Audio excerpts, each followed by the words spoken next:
नमस्कार, आप देख रहे हैं क्राइम तक। मैं हूं अश्विनी सिंह। राजा हत्याकांड में जब से सोनम की गिरफ्तारी हुई है, इसके बाद उसके साथ जो कातिल थे यानी 4 कातिल जो थे वो लगातार कोई ना कोई खुलासे कर रहे हैं। हाल ही में मेघालय की पुलिस ने प्रेस कॉन्फ्रेंस किया जिसमें पूरे इंसिडेंट के बारे में बताया। इसके साथ ही उन्होंने ये भी खुलासा किया कि इन्होंने सभी ने, जितने भी आरोपी पकड़े गए हैं, कबूल कर लिया है कि इस हत्याकांड को अंजाम देने में ये सभी शामिल थे। इस वीडियो में बात करेंगे उन 8 दलीलों को जो सोनम के खिलाफ पेश किया जाएगा और सोनम के खिलाफ वो कड़े सबूत हैं जो कोर्ट में मेघालय पुलिस जो है वो पेश करेगी। पहला अगर अब हम बात करें तो जो सीसीटीवी है, आपको याद होगा कि 22 तारीख को भी प्लान था सोनम का, लेकिन वो फेल होता है, जिसके बाद वो 23 तारीख को इस हत्याकांड को अंजाम देती है। 22 तारीख की सीसीटीवी सामने आई थी जिसमें आपने देखा होगा कि आखिरी बार सोनम अपने पति यानी राजा के साथ दिखाई देती है और ये पुलिस अब कोर्ट में पेश करेगी। ये पहला कड़ी माना जा रहा है। इसके साथ ही अब बात करते हैं दूसरा वो दलील जो कोर्ट में मेघालय पुलिस के द्वारा रखी जाएगी, तो वो है मर्डर स्पॉट, यानी जहां पर वो खाई जहां पर था वहां पर लेके गई थी राजा को, और लोकेशन पर जो मोबाइल था इनका सीडीआर जब खंगाला जाएगा और जो लोकेशन सामने आई थी तो इसमें यह साबित हो गया था कि सोनम रघुवंशी का वहां पर फोन था। इसके साथ ही जो तीनों आरोपी वहां पर पहुंचे थे कातिल, उनके भी लोकेशन वहां पर पुलिस के पास है जो कोर्ट में पेश किए जाएंगे। अब तीसरे कड़ी की बात करें तो सोनम ने जिस तरह से इस पूरे हत्याकांड को अंजाम देने के पहले वो मायके गई थी और वहां पर उसने प्लानिंग प्लॉटिंग की थी, यानी टिकट का, वो कातिलों का भी टिकट उसने ही बुक कराया था। इसके साथ ही राजा और अपना भी उसने टिकट किया था। ये तीसरी बेहद अहम सबूत होगी जो सोनम के खिलाफ होगी।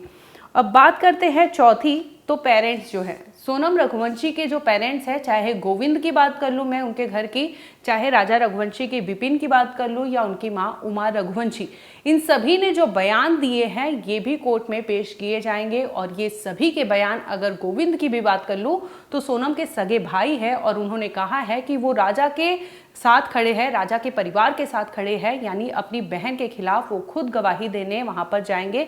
ये सोनम के लिए चौथी जो बेहद अहम सबूत उसके अगेंस्ट होने वाली है। इसके साथ ही किलर से वो लगातार जो कांटेक्ट में थी, यानी जहां जहां वो गई थी, वहां पर सोहरा में गई हो चाहे असम गई थी, ये सभी जगह वो जाती थी तो लोकेशन शेयर करती थी। ये लोकेशन यानी डिजिटल एविडेंस जो थे वो सोनम के खिलाफ मिलेंगे और पुलिस के पास ये तमाम ऐसे सबूत है जो पुलिस ने अपने साथ रख लिए हैं।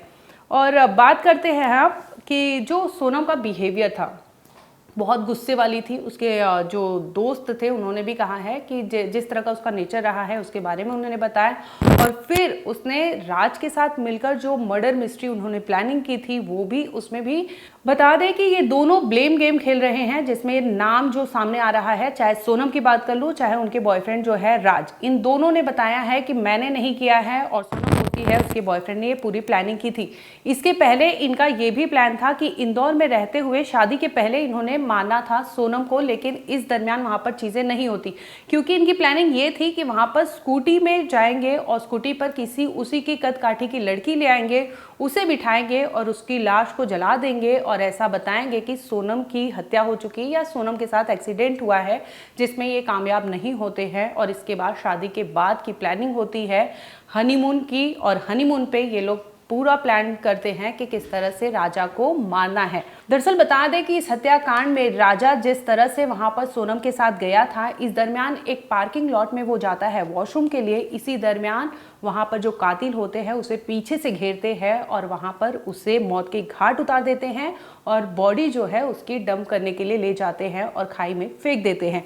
अब बात करते हैं कि जो एस्केप प्लान था, वहां से सोनम जिस तरह से जो रूट लेकर वो फरार होती है, इसमें बता दें कि ये लोग बकायदा इंदौर से बुर्का लेके गए थे और जो विशाल ने दिया था सोनम को ले जाकर स्कूटी पे जाती है। इसके बाद वहां पर बुर्का लेती है और बुर्का पहनने के बाद उसे वहां पर टैक्सी में बिठाया जाता है और टैक्सी लेने के बाद वो जाती है बस स्टैंड में और वहां से बस लेकर वो पहुंचती है गुवाहाटी है। और गुवाहाटी के रास्ते से आपको बता दें कि वो तमाम ऐसे रूट फॉलो करती है जिससे वो पहुंच जाती है इंदौर, और इंदौर पहुंचती है और तब तक होता है 8 जून का समय आता है। इस दरमियान आपको बता दें कि 8 जून से खबर आती है कि यूपी से एक शख्स को गिरफ्तार किया गया है।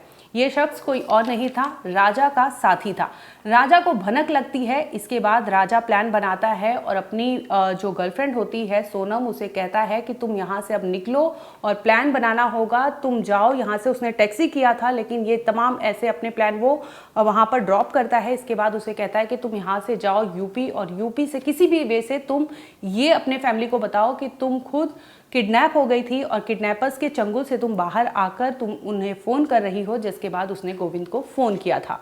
फिलहाल इस केस में इतना ही। आगे अपडेट होगा, हम आप तक ज़रूर लाएंगे। देखते रहिए क्राइम तक।